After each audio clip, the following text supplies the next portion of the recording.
எந்த ஒரு பெண் வாசம் பூசிக்கொண்டு அந்த வாசத்தை அந்நிய ஆண்கள் நுகர்கிற அடிப்படையில் ஒரு வெளியிலே பொது வழியில் நடந்து போவாளாக இருந்தால் அல்லாஹ்வின் தூதர் ஸல்லல்லாஹு அலைஹி வஸல்லம் அவர்கள் சொன்னார்கள் பஹிய ஜானியா,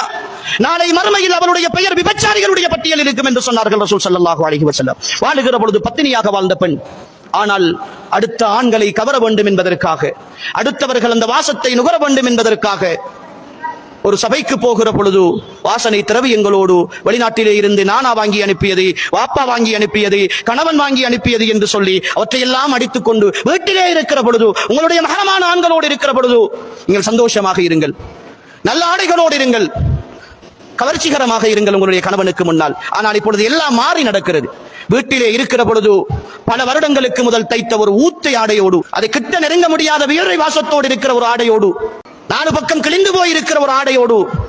கணவனுக்கு முன்னால் நடந்து திரிகிற அதே பெண் வெளியிலே போவோம் வாருங்கள் என்றால் மணித்தியால கணக்கிலே வீட்டிலே இருந்து இல்லாத பொல்லாத மேக்கப்புகளை எல்லாம் பண்ணி வெளியிலே போகிற பொழுது ஆடம்பரமாக தன்னுடைய அழகை வெளிக்காட்டி வருகிறாள் என்றால் இந்த பெண்ணுக்குரிய சட்டம் என்ன என்பதை மனச்சாட்சி உள்ள அல்லாஹ்வை முன்னிறுத்தி யோசிக்கிற ஒவ்வொரு சகோதரியும் நீங்களே தீர்ப்பு கொடுத்துக் கொள்ளுங்கள்.